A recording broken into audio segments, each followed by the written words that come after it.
C'est l'heure de l'interview d'actualité. Sonia, vous recevez ce matin Timothy Hanem. Il est adepte d'un loisir fascinant, mais attention, pas dénué de risques. Eh oui, bonjour Timothy Hanem. Bonjour. Alors vous avez une passion dans la vie, c'est visiter des lieux abandonnés. Ça s'appelle l'urbex, pour exploration urbaine, une pratique qui a de plus en plus d'adeptes et dont vous êtes un des pionniers en France. Expliquez-nous d'abord en quoi ça consiste exactement l'urbex. Alors, l'urbex, ça vient de urban exploration. Ça consiste à visiter des lieux en majorité à l'abandon, des fois non. Donc, ça sera des usines, des manoirs, des châteaux.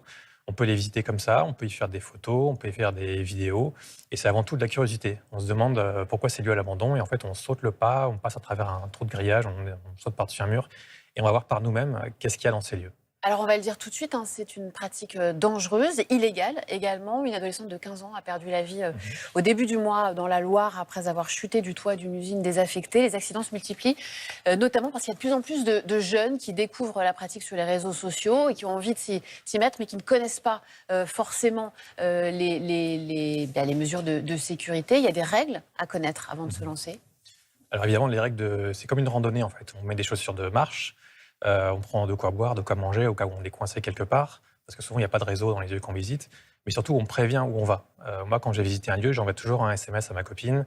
Une fois que je suis rentré dans le lieu, j'envoie un SMS. 1 heure et demie après, en fait, 1 heure, j'envoie un autre SMS, je suis toujours vivant. Vraiment, c'est l'idéal, c'est d'être sécurisé et de ne prendre aucun risque. Une photo, un selfie, ça ne vaut pas la vie. Donc on fait très attention où on met les pieds. Moi, si je rentre dans une pièce et que je vois que j'ai un plancher qui est complètement humide, Ouais. trempé, je n'y vais pas. On ne monte évidemment pas sur les toits de tuiles, les toits de fibrociment, on ne monte pas. En fait, on ne prend aucun risque. L'idée, c'est de se promener tranquillement, de faire des photos, de ramener un bon souvenir photographique ou une vidéo, mais de rentrer vivant, évidemment, quoi. Et on les voit, ces images et ces vidéos que vous publiez sur votre site. Il y a cet ouvrage également qui est sorti là, il y a quelques mois. Glauqueland, 25 ans d'urbex en France. J'ai publié chez Albin Michel. Glauqueland, alors évidemment, c'est de l'humour, mais est-ce qu'il y a quand même aussi un petit côté glauque dans cette pratique ? Oui, bien sûr, parce que souvent, quand on va visiter des lieux qui sont abandonnés depuis un certain temps, il y a de la rouille, il y a du verre brisé, des fois, il y a de la matière au sol, on ne sait pas trop ce que c'est, il y a des couleurs, des dégradés de couleurs très intéressants visuellement. Et ça se rapproche beaucoup d'une ambiance qui peut faire un peu peur, surtout si on visite le soir ou la nuit. Et forcément, donc, on est dans une atmosphère un peu glauque qui peut rappeler certains films d'épouvante. Donc oui, c'est une pratique qui est aussi basée sur un peu l'envie de se faire peur. Ça fait partie du charme aussi ? Oui, bien sûr. Alors, l'envie de se faire peur, mais toujours dans de bonnes conditions, jusqu'à une certaine limite. Qu'est-ce qui vous plaît tant dans cette pratique ? C'est le frisson, le goût de la liberté ? Moi, alors oui, le goût de la liberté, évidemment, parce qu'on est dans un lieu qu'on peut visiter comme en toute liberté, comme une sorte de musée où on pourra aller voir ce qu'on veut. Il y a aussi le fait de partir loin de chez soi, le temps d'une journée ou d'un week-end ou d'une semaine, si on fait un road trip, en toute liberté. Il y a cette phrase qui revient tout le temps. On se demande quelle était la vie des gens qui vivaient ici. Et alors, pour le savoir, vous menez des véritables enquêtes. Au-delà de l'exploration, il y a un vrai travail pour savoir qui vivait là, qu'est-ce qui a pu se passer dans ces endroits. C'est ça, c'est quelque chose que je fais à chaque fois en revenant de ma visite.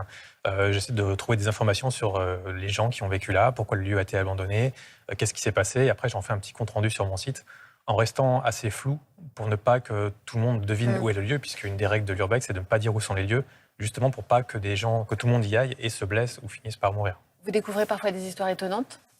Oui, bien sûr, on peut trouver des documents d'archives, des choses assez glauques, justement, des fois, mais aussi des choses plutôt heureuses, des témoignages de vie passée qui sont assez magnifiques, quoi. C'est comme un voyage dans le temps. Quelle est la découverte la plus incroyable que vous ayez faite ?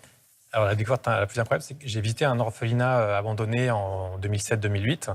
Et en fait, je ne savais rien du tout de son histoire parce qu'il n'y avait rien sur Internet. Quand un lieu est abandonné depuis 40-50 ans, c'est dur qu'il y ait quelque chose sur Internet à son sujet s'il n'est pas connu.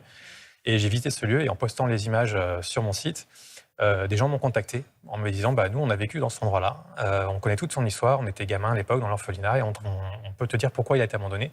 Et j'ai fait une deuxième visite sur place avec un de ses pensionnaires à l'époque, qui avait 8-9 ans à l'époque. Et il m'a tout raconté. Et tout d'un coup, là, c'est comme si on avait un livre de pages blanches. Et tout d'un coup, toute l'écriture apparaît, un peu comme dans Harry Potter. Et ensuite, on découvre tout, en fait.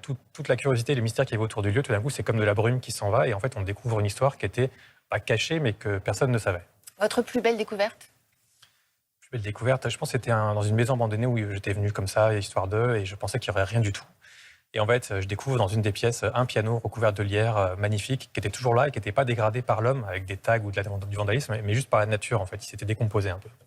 C'est vrai qu'on l'a vu sur certaines images, je ne sais pas si on va pouvoir le voir, le piano. Ce qui marque dans vos photos, c'est à quel point la nature reprend ses droits, en fait. Voilà, dès que l'homme disparaît, elle revient en force. C'est ça, en fait, quand on pratique l'urbex, on a un peu une vision de ce qui se passera dans 100, 200 ans. Si on abandonne les lieux, en fait, la nature, elle dit c'est pas grave, moi je vais les envahir, je vais les recouvrir. Et quelque part, le lieu est mort, mais en même temps, il revit. Puisque, en fait, quand un lieu est envahi par la végétation, il y a des fleurs, il y a des plantes, il y a des oiseaux, des animaux. Et quand on fait ce genre de visite, on peut très souvent tomber sur des animaux et voir que ces lieux sont très vivants, en fait. Il y a beaucoup de lieux abandonnés ou il y en a de moins en moins? Il y en a beaucoup et il y en a de moins en moins, puisque c'est vrai que beaucoup finissent par être rasés. Parce que des fois, les mairies n'ont pas les moyens de les retaper, ça coûte de l'argent. Ou des fois, ils sont rénovés, c'est un peu plus rare. Et puis, des fois, il arrive qu'ils soient démolis parce que, justement, personne s'est blessé dedans ou est décédé. Et la mairie décide de prendre une mesure radicale et de raser le lieu. Ce week-end, vous partez en exploration, Timothée Hanem ? Non, ce week-end, c'est repos. Ah, repos ce week-end. Bon, alors on va pouvoir découvrir votre livre et donc vos plus belles explorations. 25 ans d'urbex en France. Glauqueland, ça s'appelle, aux éditions Albin Michel. Merci d'être venu nous parler de votre passion ce matin.